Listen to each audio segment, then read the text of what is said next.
Prochains invités, c'est une nouvelle formule qu'on a adoptée depuis quelque temps avec le maire Langevin. C'est que un 15 jours, on reçoit le maire Langevin et un autre 15 jours, on reçoit deux conseillers pour nous parler de ce qui se passe à la ville de Montmagny. Moi, je trouve ça le fun parce que ça nous permet de connaître le travail que les conseillers font et aussi les responsabilités qu'ils ont parce qu'ils ont chacun leurs responsabilités.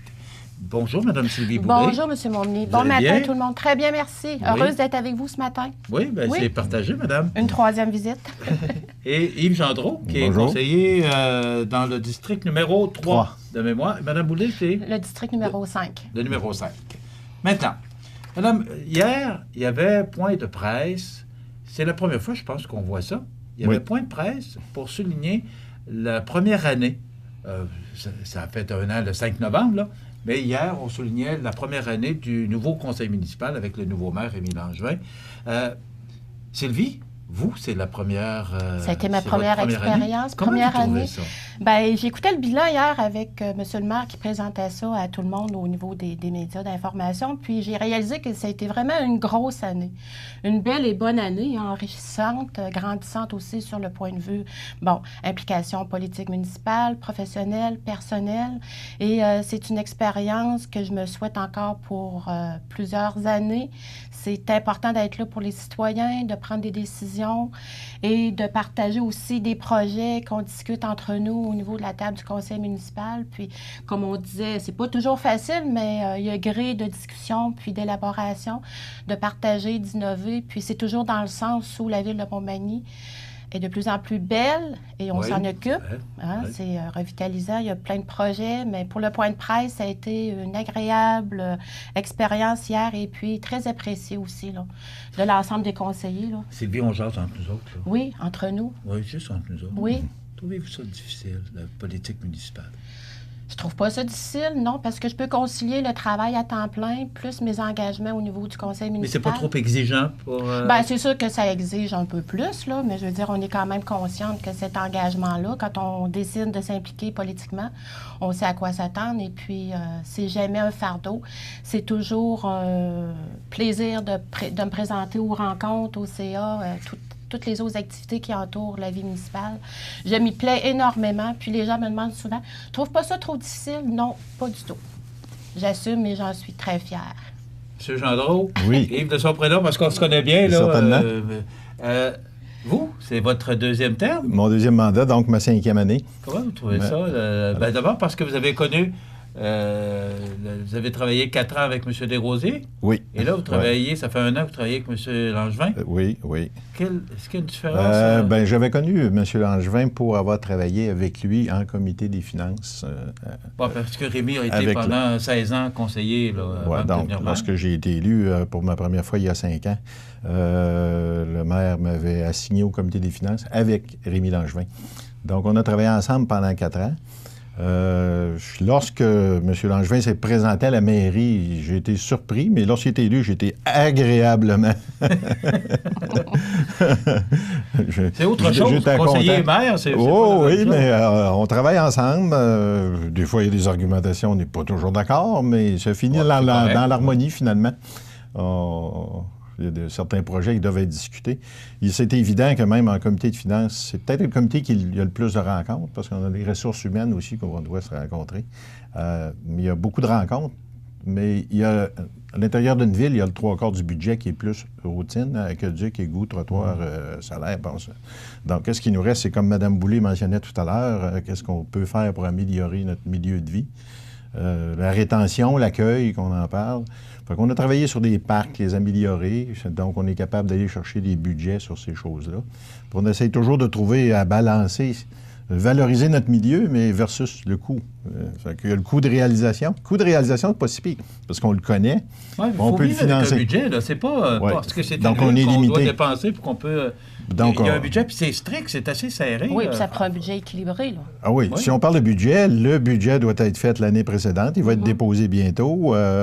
Il faudrait inviter les gens. Le maire, c'est le 10 décembre prochain. Le 10 décembre, le discours du maire. L'Assemblée publique va débuter à 7 heures plutôt que 8 heures, en même temps, pour prévenir les gens. Oui. C'est intéressant parce que les gens peuvent venir poser des questions, pas juste écouter des chiffres. Ça ne refoule pas. Je sais que Non, on n'a pas de nombreux assistants. Il y a beaucoup de monde aux assemblées du conseil. Bien, j'ai des gens de la population qui m'ont dit, on vous a élus, c'est à vous autres de le faire.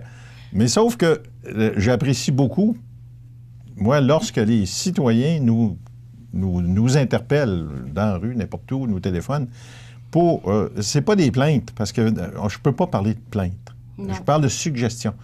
Les gens sont très positifs. Moi, j'ai été, depuis que je t'ai élu, là, ça fait 5 ans, je suis agréablement surpris de voir lorsque les gens nous interpellent, ils peuvent avoir un problème, mais la plupart du temps accompagné d'une suggestion.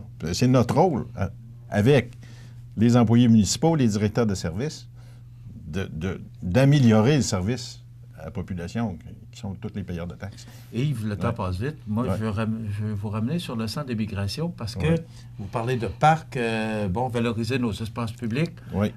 Moi, je vais vous emmener sur le centre d'immigration. Il y a un projet du maire. Est-ce qu'il se réalisera? J'espère, je vais travailler fort pour ça, puis je vais l'aider à transformer le centre d'immigration qui pourrait devenir peut-être une salle communautaire. On sait que depuis que le centre sportif Le Bûcheron n'est plus, on a un sérieux problème de salle. On a l'Oiselière, mais l'Oiselière avec 250 personnes. Mais une salle qui peut en contenir plus de 250, on n'en a pas. Alors, il y a un projet dans l'air qui coûte plusieurs millions de dollars, on le sait, le centre d'immigration. Est-ce que, parce que vous êtes impliqué par rapport au parc, est-ce que ça fait partie d'un projet pour Yves Gendron ou de supporter le maire à ce niveau-là? On doit avoir des discussions à ce niveau-là. Question du parc de la Pointe-aux-Ouaies, à côté du camping, on peut le valoriser parce qu'on a obtenu un plan directeur d'aménagement qu'on a obtenu dernièrement, qui a été fait par une firme spécialisée, qui nous permet, nous, de le faire à l'interne avec un peu de budget graduellement, avec un plan qui se fait par étapes. Puis souvent par nos employés aux travaux publics, s'ils peuvent avoir des fois à l'occasion quelques jours de disponibles, améliorer avec un plan qui est bien fait. Concernant le bâtiment, il y a eu 2 propositions de fait. M. Langevin a parlé beaucoup d'une salle de congrès. Il semblerait qu'il y ait une demande. On est encore en attente des chiffres. La salle de congrès serait d'environ, les esquisses qui ont été présentées, environ 300 places assises. Mais là, il faut prévoir une place pour la scène ou les animateurs, qui réduit le nombre de places assises. Est-ce que c'est le bon chiffre, la bonne grandeur? Est-ce que ça répond à la demande? Il y a combien de congrès peuvent être intéressés à venir à Montmagny? Il faut faire attention aussi. Mais pas simplement pour des congrès, Yves, parce qu'on a besoin d'une salle communautaire pour des événements. Des rencontres familiales. Des événements plus grandes salles. Oui, c'est ça, mais ça prend une grande salle. Le Bûcheron pouvait accueillir vraiment à pleine capacité près de 500 personnes, ce qu'on n'a pas, mais ce qu'on n'a plus maintenant. Les 2 salles qui nous restent à Montmagny, le club de golf et l'hôtel Loiselière, le club de golf, je parlais avec son directeur général, de par sa situation géographique. C'est plus difficile. Les gens trouvent ça loin, puis quand il y a des fêtes, on sait que c'est loin. Malheureusement, parce que s'il était beaucoup plus proche, les gens pourraient s'en servir davantage. L'Oiselière, c'est 250 personnes. Donc, si on veut avoir plus de monde dans une salle, ça nous prend une salle communautaire qui est beaucoup plus grande. Oui. Donc, on doit analyser le coût de la salle, quelle partie est subventionnable, donc le coût net qui va être assumé par les payeurs de taxes de la Ville de Montmagny. Oui. Bien, on est au comité des finances, on n'a pas le choix de parler d'argent. Parce que c'est toujours le compte de taxes qui vient. Mais vous me parliez aussi, c'est beau de construire. Le coût d'opération. Le coût d'opération, l'analyse n'a pas été faite là-dessus. Lorsqu'on aura eu l'analyse, qui va l'opérer, à quel coût, de quelle façon, il faut faire attention, pas entrer en compétition aussi avec les salles existantes à Montmagny. Il ne faut pas rentrer en compétition avec le privé. Mais vous êtes d'accord avec moi, c'est un besoin? Oui, c'est un besoin. Il nous reste à établir le coût et de prendre une décision si les gens de Montmagny le veulent. C'est sûr que le maire a parlé avec de les ce informations. projet-là, mais avec des subventions ou de l'aide gouvernementale. Ça ne se fera pas avec la Ville tout seul. Moi, j'ai bien compris ça. Oui, le maire était... Sylvie, je reviens à vous. Oui. On est dans l'activité des paniers de Noël. Oui. Il faut en parler. C'est sûr qu'on sait que dans la région de Montmagny, il y a des gens qui sont dans le besoin, des familles qui sont en fait un peu démunies, pas nécessairement parce qu'on dirait la pauvreté, mais le coût de la vie qui augmente beaucoup, les paniers d'épicerie qui sont dispendieux. Alors, il y a déjà eu une activité de financement qui a eu lieu en fin de semaine dernière dernière là, au Canadien Tard, les pompiers de Montmagny qui ont récolté des dons en argent. Ça a quand même bien répondu, on est bien contents. Il y a d'autres activités qui vont se tenir, des récoltes de dons aussi qui vont avoir lieu chez IGA, Maxi, les 14 et 15 décembre prochains. Les 13 et 14 et le 15 décembre chez Maxi seulement. On est accompagné des gens, les Chevaliers de Colomb, les fermières de Montmagny. Et puis, il va y avoir aussi des bénévoles du comité de la famille qui vont récolter les dons. Les gens peuvent déposer aussi leurs denrées non périssables dans différents commerces. Les épiceries, la bibliothèque, les banques, les pharmacies, un peu tous les lieux publics que les gens ont à visiter peuvent aussi faire des dons en argent.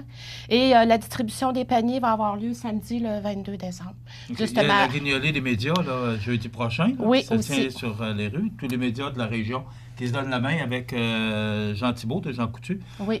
Donc, ça aussi, c'est une façon... Oui, c'est une façon. Est-ce que tout ça est ensemble? Ou... La guignolée n'est pas directement donnée au panier de Noël. OK. Les dons recueillis par la guignolée sont donnés à la Saint-Vincent-de-Paul qui, eux, d'une façon différente, vont... Donc, c'est pas la même chose. C'est pas la même chose. C'est vraiment 2 collectes de fonds différents qui vont aussi rendre service ou qui vont être donnés à des familles dans le besoin. Mais nous, au niveau du panier de Noël, c'est strictement pour la période des fêtes, là. OK. Vous êtes là responsable? Est-ce que avec, c'est vous? En fait, le directeur, le président du comité de Noël, c'est M. Bernard Gaudreau, qui est d'une implication exceptionnelle. Hein? On connaît M. Gaudreau. Alors, lui, toute la logistique des paniers de Noël, il le connaît par cœur. Il y a une équipe de bénévoles extraordinaire. On a toujours besoin de bénévoles. Si les gens ont le goût de venir se présenter le 22 décembre, on a la distribution des paniers. On a encore des choses, des denrées périssables à insérer dans les paniers. Puis, c'est une belle équipe, puis une synergie qui est très positive. J'invite les gens à venir nous aider, puis d'être généreux aussi. Bon, si les gens veulent communiquer avec vous, est-ce qu'il y a un numéro de téléphone? Ils peuvent appeler directement au bureau de la Ville de Montmagny, au Comité des loisirs, au 248-6022. Ils peuvent laisser des messages sans problème pour nous rejoindre. Et puis, je remercie déjà grandement la population qui ont déjà donné. Puis les besoins sont encore grandissants. Puis on est généreux à Montmagny. Oui, ça, c'est... Ah, on a une grande générosité. La preuve est faite, on a vu avec l'IRM. Oui. Yves, je reviens à vous parce qu'on doit s'arrêter. Finalisation du budget 2019, à quoi on doit s'attendre? Le budget 2019 va assez bien. On a dû regarder tous les services avec nos directeurs de services. Ils ont été appelés à vérifier tous les postes de dépenses. Ça, c'est pas nouveau, là. Il faut refaire l'exercice chaque année. Il faut refaire l'exercice chaque année. Des fois, c'est difficile, mais on a une bonne collaboration. Vraiment, on a une bonne équipe à la Ville. Puis, ça travaille bien pour minimiser l'impact sur le compte de taxes. S'il y a une petite augmentation, qu'elle soit le plus raisonnable possible. Il y a une augmentation? Oui, mais elle se veut l'augmentation... le moins élevé possible. Le plus raisonnable possible, parce qu'on n'a pas eu une grosse augmentation de la valeur foncière. Non. Il n'y a pas eu beaucoup de constructions qui se sont ajoutées, qui génèrent des revenus supplémentaires. Je vois Ultramar qui est en train de construire une... il va payer des taxes un bloc appartement qui est en train de se construire ici à côté de la bâtisse. Il me semble qu'il y en a des projets. Bien, l'impact sur les revenus vient l'année suivante. Oui. OK. Oui, parce qu'il y a des congés de taxes. Comme on parle d'aménagement de boulevard Taché, où il y aura des dépenses, mais qui seront suivies dans les années suivantes de revenus de taxes foncières. Mais ça vient après. On va surveiller ça, ce budget-là. C'est le 10 décembre, ça se passe au conseil municipal. Et tout le monde est invité, c'est ce que j'ai compris. Oui, monsieur. Madame Sylvie Boulay, Yves Gendreau, conseiller municipal de la Ville de Montmagny, merci d'avoir été avec nous. Merci. On se retrouve un petit peu plus tard, en 2019. On se retrouve en 2019. Alors, une bonne période du temps des fêtes pour tout le monde. Merci. Merci à vous.